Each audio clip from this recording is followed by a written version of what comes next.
Apple finally revealed the 10th generation iPad that we have been waiting for, but it is peak stupidity, at least for what they're offering to the people and some of the insane choices that they have made. We're gonna be going over that as well as some of the awesome benefits of this new iPad. And you guys know that we already purchased one. We're gonna be comparing it to the previous budget iPad and the iPad Air, so make sure you guys are subscribed. Starting out with the design, you guys see these new colors. Now I actually like that they pop more, but not everybody will. And if you think that this looks practically like the iPad Air, well, that is exactly right. It is practically an iPad Air 4. We have those flat sides and an even bezel all around, so no, we do not get the Touch ID sensor on the front like we had in the rumors and renders. Instead, we have that larger Touch ID button that is on one of the flat sides. And powering this new iPad, we have the A14 chip, so it's basically the same as the iPad Air 4. We also have stereo speakers when it's being used in landscape, and that's a huge upgrade from the previous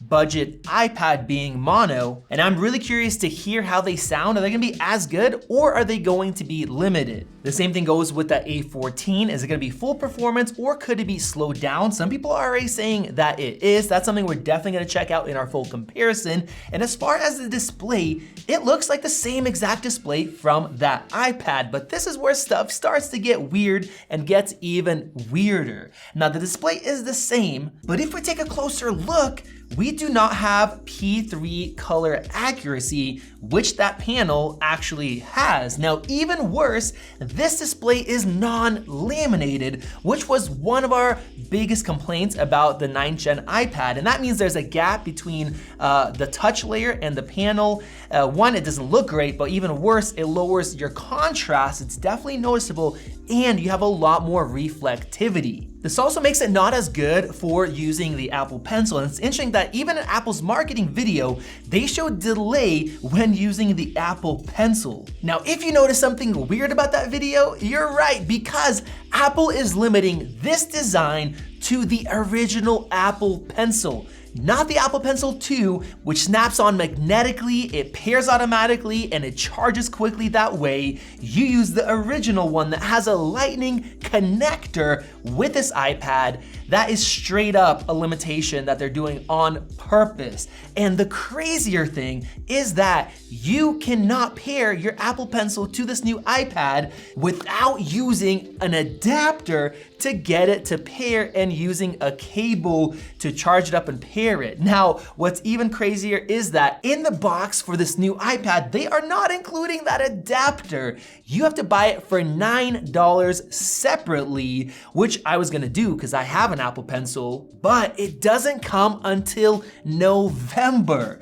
Now, if you buy a brand new old Apple Pencil from Apple, they will include that adapter in the box if you go spend $100. So I was gonna do that because I had to, I wanted to get it quicker, but that also doesn't ship out till November. This is just insane that they're blocking the Apple Pencil 2 from working. You gotta use your old one, but you can't unless you go and spend some extra money. If this was just some kind of hardware limitation with that display, why not include the adapter in the box? Because you only need that adapter for this iPad. But no, they rather make some extra money, and I think that is just a shame. And with that, if you don't already know the price, it is $450. $450 compared to $329, where a lot of times we had sales for $299 or even lower. So some people were complaining about prices going up to $350 or $399. This is $450, and if you want to get a 128 gig version, you can't. You have to go to 256, and that's another $150. So this thing is getting crazy expensive. So if you're spending that much, why don't you just get an iPad Air 5th generation? You can actually buy one brand new for $519, not a big step up, and you get a lot of other improvements with that, including, better processing with that M1 chip. Even better, you can buy an iPad Air 4 refurbished with a 90-day money-back guarantee from Amazon for $429. And that uses the same processor. It has, good speakers. You can use the new Apple Pencil. It is laminated. You have P3 wide color accuracy, and you're spending less money. I'll leave the links to those down in the description below.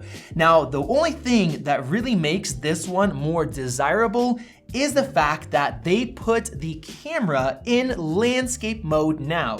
Now, you don't have Face ID or anything, you have that Touch ID, but if you're using it landscape or with a keyboard, you're gonna look much more normal compared to even the brand new iPad Pro that they just announced, where if you're looking at the screen, it looks like you're looking off way to the side. It also has center stage, which is nice. You get a wider image that can crop in.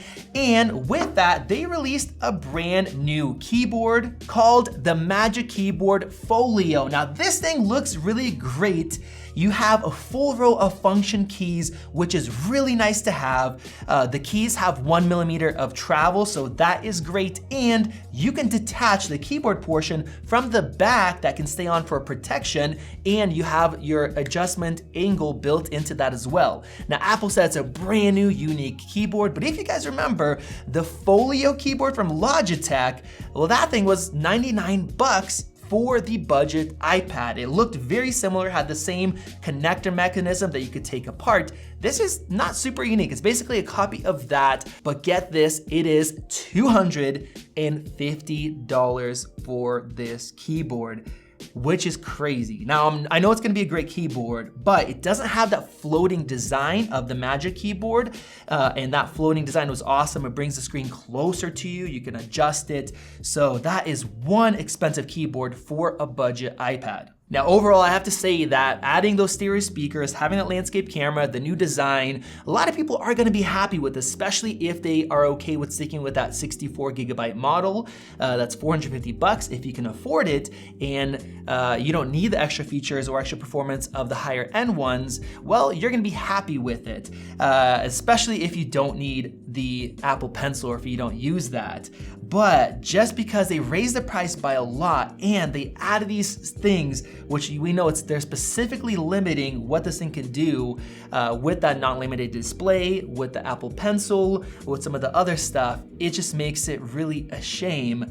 And it just sounds very dumb and very, peak stupidity to lock these things down when they absolutely don't have to be, and Apple's raising the price by that much. Maybe if they kept it $399, or, personally, I'd be even happy with that leaked design, which has the Touch ID button. If they would keep the price at $350, $379, maybe make it not as nice in a way, especially if they're limiting it to the first generation Apple Pencil. I think that'd be much more reasonable, but at this point, I would just buy an iPad Air 4 that is refurbished for less. It is more capable overall, and as long as you just don't need that landscape camera. So I think a lot of people are kind of disappointed with this, maybe even more disappointed with the iPad Pro that was just refreshed. You guys let me know your thoughts down in the comment section below.